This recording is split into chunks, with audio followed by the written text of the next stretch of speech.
Hey guys, and welcome back to another episode of Journalist Talk. And today with me I have Habeba. She's a social media assistant for CSUN, and she's also a grad student in the mass communication program. Welcome, Habeba. Hi, V. Thank you. Yeah, it's a pleasure to have you here. Habeba is a dear friend of mine. And before we start our conversation, can you give us a brief biography about yourself? Sure. Well, for starters, my name is Habeba, and I am, like you mentioned, a graduate student here at CSUN. I'm in my second year. I'm set to graduate in May. I went to UCLA, where I graduated with a comparative literature degree and a religion minor. I also worked as a photographer. During my time there, I was a staff photographer, so I captured a lot of portraits, sports, a lot of happenings around LA.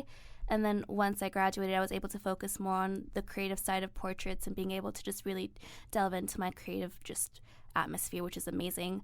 And then I also taught in Egypt for a little bit, and then I decided to just combine both of those and go back on this journalistic trajectory that I'm trying to get back to. And that's what I've been doing ever since, taking any opportunity that I can here at CSUN. I love that. That's good for you. Yeah. And tell me more about comparative literature. I never heard of that. Yeah, people used to make fun of me and say that I was an English major, and I'd always be like, no, I'm not. I'm comparative literature. And then, it's at the end, it's the same thing. So basically, comparative literature is English, but you have to also study another language, typically two, but you can have like different loopholes. So I chose French. I learned the basics of French and tried to read. Obviously I had some assistance because it's really hard to learn a language in 3 years.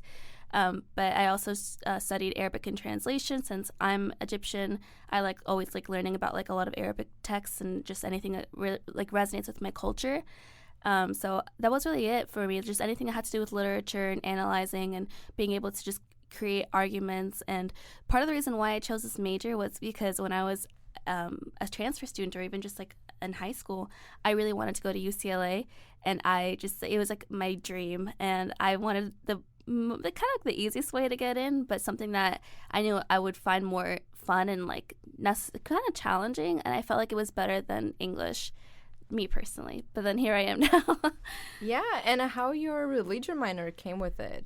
Well, I'm also, since I was raised religiously too, so I've always been really interested in religion, and I've always wanted to see what people have to say, not only in Islam, I am Muslim, but everyone around who's Christian and Buddhist or whoever. There's just so many similarities and differences, and I've always been so interested in seeing what people have to say and why things have come to be the way they are now, based off of the texts that we have that are still so influential 2,000 years later or even more. So it's really great to learn more about it and see just learn about people. Yeah, and now you're doing mass communication in your grad program. Is this just to tie up you're interested in people or something? Yeah, I've always, journalism has always been such an important thing to me. And part of the mistake that I made when I was an undergrad was that I didn't study to be a journalist. So I kind of wanted to take another chance and really focus on that, because I've learned there's so many things that, nuances in journalism, people don't really necessarily think about. And there's techniques and interviewing and learning about the people and the texts. And it's such a big realm of things that people don't necessarily know. So I think being able to study that and really tie in everything that I had learned so far and apply certain theories and everything that we're learning in our classes to real life things and interviews and being able to communicate with people has been so great. Yeah, I love that every time that we get off of class, we're like, damn, I didn't know that I could apply this for my life.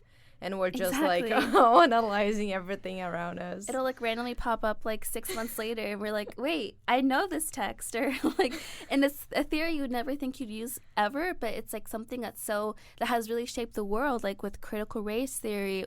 I'm studying Orientalism. There's just so many things that really give you insight on how people think.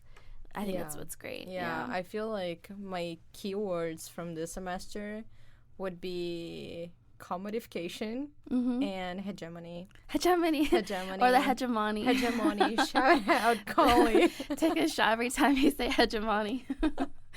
Yeah. Yeah. How does your love for photography came into your life? Yeah. Okay. So my dad, actually, he was not a photographer, but he definitely has an artistic eye. And growing up, he would always take pictures, not necessarily of me, but like of our family, even now, like whenever we're together, he pulls out the phone and takes a selfie and does that whole thing. And so he would always just like tell me like, don't stand there, like the sun's behind your back. And then his dad had given him a camera that was just an SLR Canon. I'm still not allowed to use it. I think it's also partly broken, but he won't give it to me even after like 7-8 years of experience. But after that, I just really love the idea of just like being able to capture. And another reason too is like I find the way that I express myself is through taking pictures, either of me, like if I'm doing like a self-portrait, or of other people. And I really wanted to like go into that more, because again, when I'm able to capture people, like that to me is like, they're letting me in their world, and I'm just so drawn to what people have to say. And just like there's so many people, and like they have all these backgrounds, and so I wanted to be able to partake in that. Yeah, I love your photos. Thanks. Fan number one since we took a class together on photography. And you worked a lot as freelance photographer, right? Yeah, I did. How was that experience? How do you find clients or people or subjects that you think that are worth it, your time and your camera? I've done a lot of different things, definitely.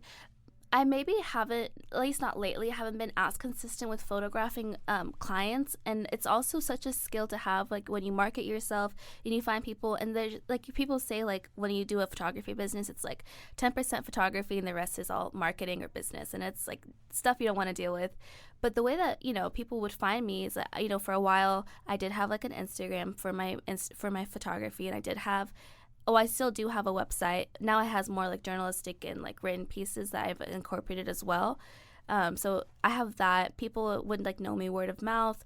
And just like you get to build that experience and network, and people meet you when they want to like get to know you and see your work better. And I've been able to do really cool things. Like I had my dad, he had a coworker who had a daughter she's kind of like an influencer, and she had, I think, done some work with like Nick Cannon and stuff, and she started a podcast, and they would do these things based off of like spirituality, and they'd bring people to like help with like kind of like acupuncture and tarot cards and crystals and stuff like that. And there'd be certain things sponsored as well, so I would go and take photos for her for free. But then like if it was like a family photography thing, or I've done a couple of weddings, baby showers, it just depends on what they're looking for, and like then I'll price it based off of like my experience compared to like LA. But it's like usually in the hundreds, definitely. That is lovely. It's really hard to start like a business like that, like very young, because people has that thing that they don't trust young people, but at the same time they want us to have like 500 years worth of experience. And how do you think your photography was an influence to your work as a sports photographer at Ultimate Exposures? So Ultimate Exposures, that was a while ago. I know, LinkedIn is like, oh my God, did you get that? Girl, LinkedIn is my source. When you go I was like taken aback. peer-reviewed sources. I was like, where did she get this from? Ultimate Exposures was a place. It's here in the Valley, and it was also different. It was different because we did have photographers, and I got to meet really cool people, because there were some people who had actually photographed concerts, and some others who were doing more freelance work, and then they were kind of doing this job kind of like on the side to just kind of help out with like certain bills and stuff. And so, I felt like working in a place like that really helped out, because before I was kind of like working on my own and just doing what I wanted to do. And then like I learned structure from them, and I hadn't learned that before. Like I just didn't really care. But there were certain like things that you had to do. Like before you leave, make sure you take out the SD card, put it in a Ziploc bag, make sure production gets it. And one time I had left my SD card in my camera, and my boss, she was interesting, but she texted me in all caps like, don't do that again. So I was like, now I've learned like to be more like meticulous and more detailed, that I've really like taken and focused on my work now, because I feel like now I'm so attuned to details that like even if I let something go, I'm aware that it was let go. Like it's not like I'm oblivious to like my work or like what's being put out there. And also another thing too, we would get critiqued a lot basically every day that we would shoot. And, it'd either say, like, needs improvement, whatever. And it was annoying.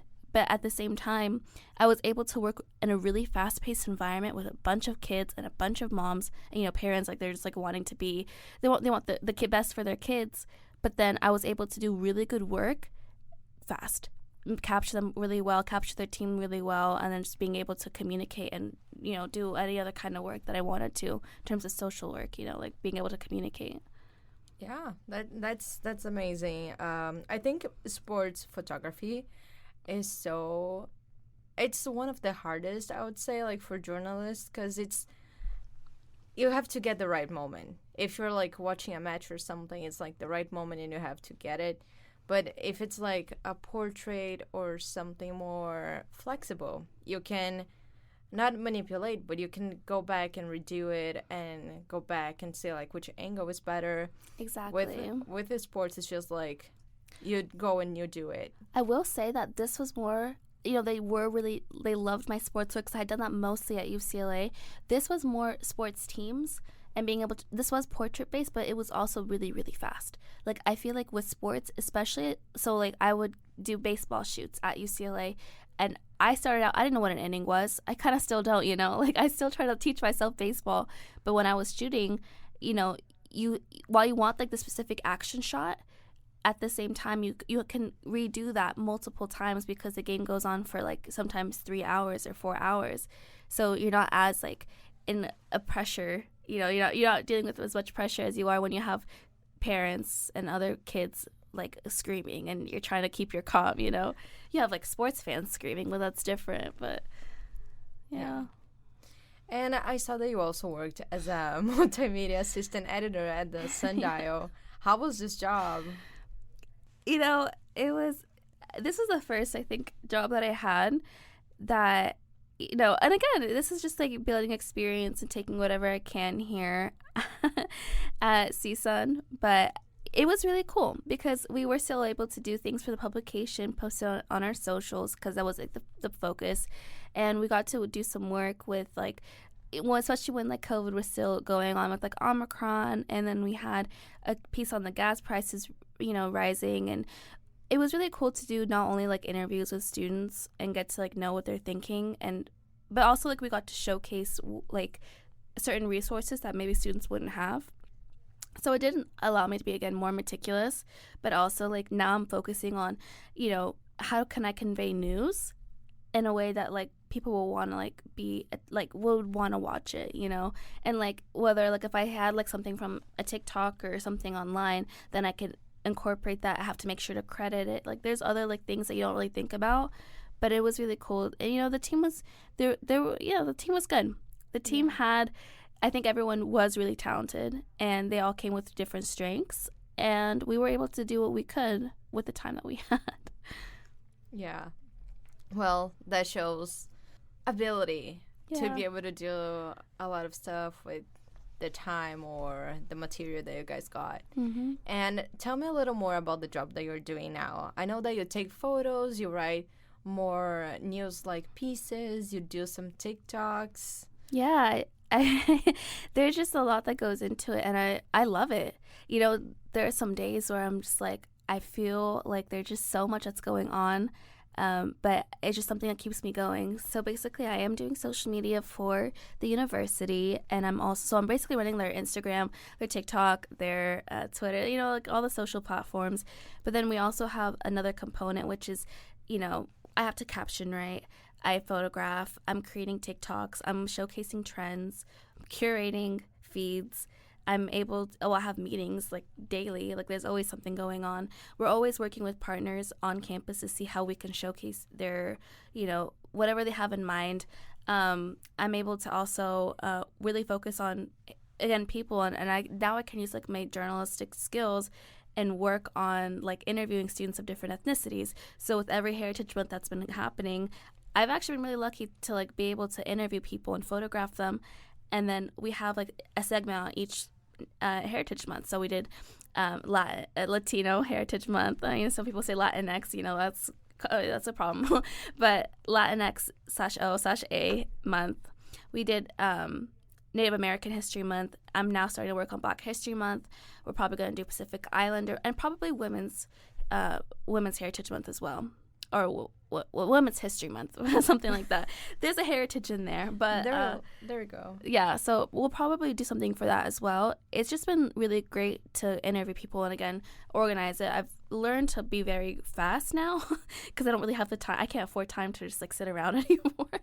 But, like, with photography, then I'll photograph them quickly, and then I'll also add a quote of, like, how they identify themselves. So, like, we had different people from the Native Americans who identified as Tongva, people who are Hispanic who identified as sometimes Chicano or Chicana, or, you know, Mexican, whatever nationality, hardly Hispanic. You know, it just depends on everyone's personal preference, because every, you know, category is very nuanced. It's just an umbrella. Everyone has their own story and, like, their own identification that you want to showcase and talk about. This, like, diversity and really be inclusive. Is Arabic Heritage Month like a thing too you can work on? Because I'm not joking, like, you have the background because you and your family are from this heritage, and you may, like, know other people on campus because we're a very diverse campus. So is that something that you want to bring up to your projects in your work? I mean, I would, but I don't think we have an official Arabic Heritage Month. But I think what we will do is I probably will do a piece on Ramadan, because I did that last year for the Sundial. I did, like, kind of like my personal, like, how I deal with Ramadan. It's because it's like you have long days, but you're fasting, and you can't have any food or water for the whole day. So from, like, sunrise to sunset, you can't. So it's, like, really hard. You feel really lethargic and really, like, you don't want to do anything. Like, you just want to sit there in bed. And so I really want to maybe interview students on that, find Muslim students. But also, again, not all Muslims are Arabs and vice versa. So it depends on, like, the approach I'm doing. I will say that the biggest thing I've had to take away from this is, again, not only just working fast and knowing what I'm talking about, because I'm always put on the spot now, like, to the point, like, I'm never, like, nervous anymore because I always have to have some sort of an answer quickly. But that, you know, you have to consider everyone, because there will always be some sort of complaint, or someone will always have something to say if you don't do it correctly. So it means, like, if I'm doing a Heritage Month piece, I have to do my research. And when we posted the Latinx Heritage Month on CSUN's Instagram, there was a lot of backlash. People were really upset because they didn't like the idea that they were being categorized as being Latinx when they themselves categorize themselves as being Latino or Latina or even Chicana or whatever. But then it's like you have to approach it from, like, an academic setting as well. So it's like it's a discourse. Like, you have to really think about how you're affecting people and if you're representing them properly. Yeah, that's incredible. And you did a great job with that piece. Personally, oh, yeah. and being you were the star. No, but you saw my Instagram. Yeah. I took a screenshot. You saw my Instagram.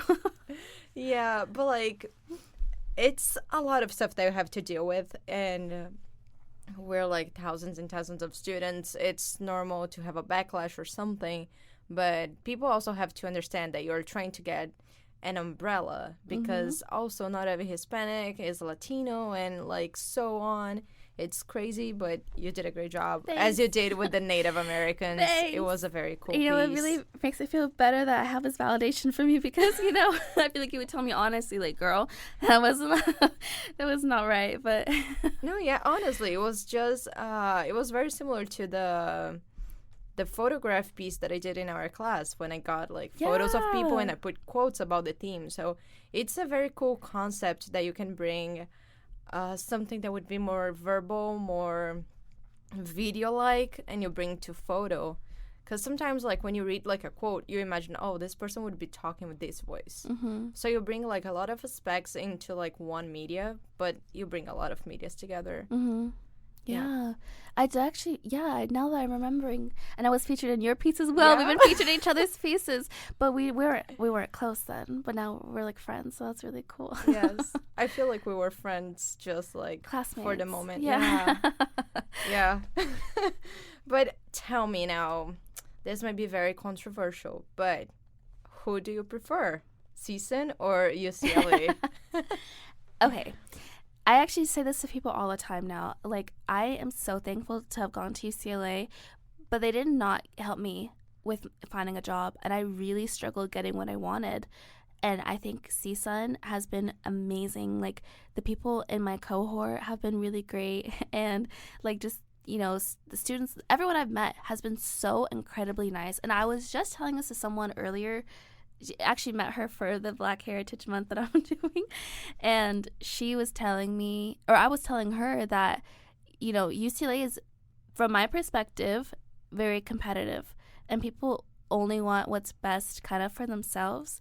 And it's like, it's not an Ivy school, it's not really elite either, but it's like, it's up there, you know, it's top. And I guess the people who go there like think highly of themselves and will take any opportunity that they can get. And when I come here, I see that there's so many people who do such amazing things, who get really cool opportunities, and they're all really talented. And I'm like, okay, well, these people are just as amazing, you know, but they're not in a very like negative headspace. They'll help people out, and I think that's so important. I think I spoke about this a couple of episodes ago with a friend of mine, if I'm not mistaken, but I can be. How CSUN is very like diverse and welcoming place, and even more like our department, that we can like meet people and everybody's all up to help each other. We're not like, hey, I want your job, so I'm not gonna be your friend, I'm not gonna help you. We're always like pushing each other to like the max that they can be, and I think that's very interesting.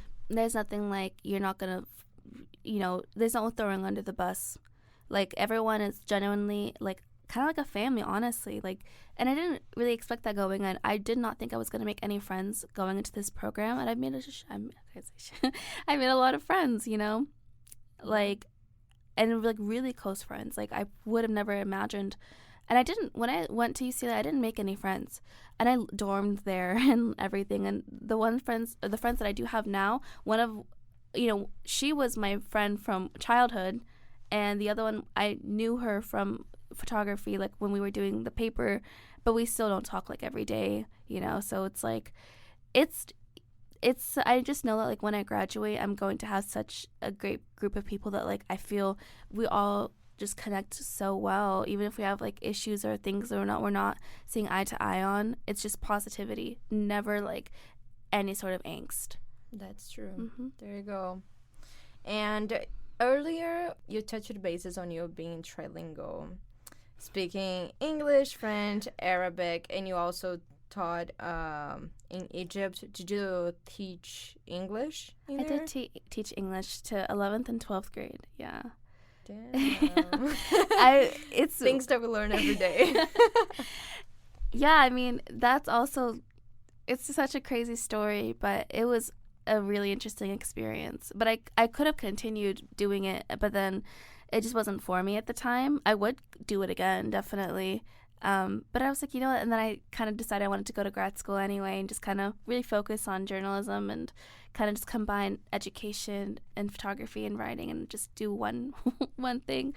But yeah, I did teach there for a while. Yeah, and in your future, do you plan to use your ability of speaking various languages with your photography, journalism, literature, religion, photography background? I mean, you know, it's like the jack of all trades, master of none kind of thing. I think the two things that I genuinely master, maybe three: speaking English, writing, and photography. All the other stuff like the video and this, you know, I'm just trying, you know, but I definitely think it'll always be, you know, associated in my life, like especially the visual aspect of it, because even if I got back into education, I would probably somehow teach photography or still work as like a tutor. Oh, I've worked as a tutor too, so like work as a tutor on the side, or like, you know, there'll always be something that draws me to all of these things, even if I'm doing like a side project. But my goal, or like my hope in the future, is that I'll be able to do this stuff when I graduate and just combine it and just work as a journalist, or even now just marketing and social media. Social media is actually really cool. It does combine all those things together. So but what's your ultimate dream job that you want to get after conquering literally all these things that we are talking about? You're not gonna believe me, but I wanted to be like a pop star. I believe, because before we start recording this, Habeba was like, can I record a song? Can I sing here in this place? Like, yeah, I wanted to be a pop star growing up. I still do. It's still like in the back of my mind. And I think I can come up with really cool songs. I'm just not the best at production. No, I mean, I'm okay. I'm pretty good at singing, but I'm not. And I'm good. I'm great at songwriting, but I'm not. I'm horrible at production. So that's not going to happen anytime soon. Can you sing for us? Absolutely not. I can sing. I can hold a note. I can sing. Yeah, no. Am I allowed to put this in the podcast? Wait, okay. Let me do another note then. I can't do it. I can't. Too much pressure. Too much. Nobody, please say anything about Habeba singing. Holding the note. She gave us a little snap of her capabilities, and I think that we should just like encourage her to live her dream of to be a pop star. But you know, in terms of media, genuinely, my goal was to be a broadcaster, which is ironic because I have no broadcasting experience. I just talk a lot sometimes. I mean, depending on the day, just talk a lot, and then like I don't have any sort of reel. I don't do any of that stuff. But my goal was to always work somehow as like a, like Good Morning America and all that stuff. Even though didn't the host have like an affair or something like that? I don't want that. I just want to report the news and interview people. And you never thought of doing like journalism? Maybe starting like a second BA or something? I am thinking about starting like a digital magazine. Does that count? I mean, for like studying that. Well, no, because I feel like regardless, I don't have the broadcast experience, but mass communication is the journalism department, just for graduate students. Yeah. So like regardless, I still got to do the journalistic aspect. I just don't have the specific tailoring for the broadcasting. But yeah. But you're doing great. Thanks. You know, this is the start of my broadcast journey. Welcome to your broadcast life, Thanks. Habeba. This is the start. It starts here on Journalist Talk. So I'm going to be singing, and then I have my broadcast as well. Yes. So anyone has, any recruiters out there, hire me for both. And how about personal projects? Do you have anything like with photos or any other broadcasting aspect that you want to start besides your songwriting? Well, songwriting, I have 2 songs out. Like, I know you don't believe me, but I do. And I have songs I really want to write. I just, like, I can't produce them right now. It's just, like, it'd be too complicated. Maybe in the break or something. Like, I taught myself guitar when I was in high school or, like, right after I graduated because I wanted to play, like, Alice Cooper. So, basically, like, I learned the chords. We'll play some G in there and stuff. So, besides songwriting, like I said, when I'm starting my thesis, I do want to start a digital magazine. So, I want to focus on photographing women, specifically women who wear the hijab and why they choose to wear it or why they don't. And then also kind of incorporate all these unique mediums, these like multimedia mediums, because I think we'll also add a video to that. And this will all be like on a website. And then another thing that I want to do is just really grow my TikTok and just do more voiceovers. Like, this is in the day of my life right now. Like, I'm gonna let's do like a video. We have let's the do computer. One right now. We're recording live for Habiba's TikTok, so people can see. I had a very eventful day. I was supposed to also move, return a mattress. It's like stuff like that, So I feel like something like a TikTok or just being able to focus on photography, product photography, just getting better at that. And just really expressing myself any way I can. And what is your favorite work that you've ever done? I definitely think the social media work is up there. But I also did this NPR's Next Generation. And while the process itself was really stressful because they hadn't worked with like a photographer, I don't think before, or like maybe I was like one of the first ones, I got to really learn like the, just journalism, interviews. Like being able to like focus on climate change and how to capture that, and I got to like figure it out on the spot. Actually, it's a really interesting story because tell me. Yeah, I was looking for surfers, and I literally drove out to Santa Monica at like maybe 8 a.m, and then I missed them all because they go super early. I think they go to Huntington too. I couldn't find any, and then I found some guy randomly because I was trying to go to this kayaking spot that UCLA has in Marina Del Rey. And I went there and I saw a surfer and I asked him if I could interview him. And it was like the right idea. We were going to talk about how climate change affected surfing. And then my mentor at the last minute was like, no. And I was like, why? Like surfing, like I was going to go out and take photos in the ocean. It was going to be really fun. And then she's like, no, like focus on something else. So on the spot, since I live in Santa Clarita and we get a lot of fires, we haven't gotten any this year, but in general, we get a lot of fires. We always have a lot of horses and a lot of people who own these horses and like kind of like mini ranches. So they have to evacuate them. And so a lot of animals get trapped because of like the fumes and the fires in general. So I got to interview her, and she has a business that she hauls horses, and she does these efforts, her and a bunch of people, for free. And getting to know her and what she does, and being able to, come take photos of her and of the pigs and, some doggies in there. The horses at that day, I think it had some shots taken. So it's like fun. Like you get to really like live the life of someone for one day.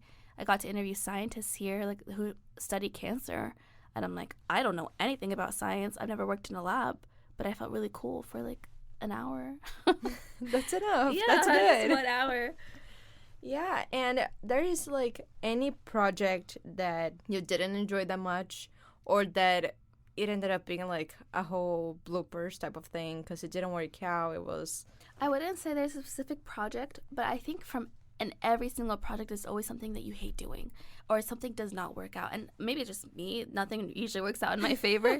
But like, even just finding people, like if you're not finding people or they're not giving you responses, like it's so easy for someone to be like, I don't want to do this. And then they don't have to follow through, and they have the right to. So, but when you have a deadline and you have people waiting on you and certain things you have to come up with on the spot, like, it's such a challenge. I get really stressed, but then it's also like, I always like a challenge.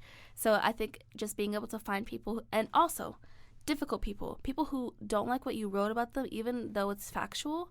Like, I'm not going to be like, oh, I know what I did, I'm amazing. But like, I record everyone. When I'm doing interviews, everyone's recorded. So like, if I'm transcribing what you said directly and you don't like what I wrote, then that's a problem. Then you're not saying it correctly. So, because it's like, I tend to use a lot of quotes too whenever I get the chance to write.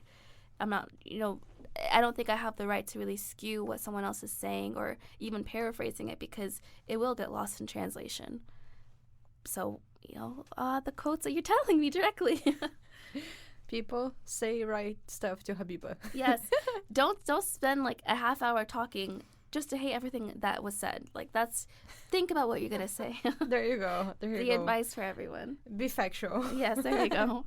And now I have like 2 questions that they would be kind of like a fun fact type of moment. Hey, icebreakers. Yeah, okay, it's an icebreaker.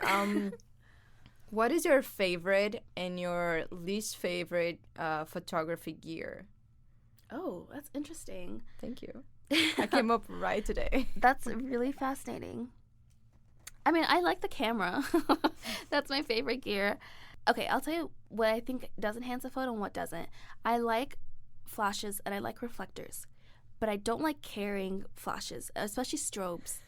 Like, I think if I could find a way to have a strobe, not a flash, like a big giant strobe, and it doesn't take up space, I don't have to carry it anywhere, then that would be best, I think.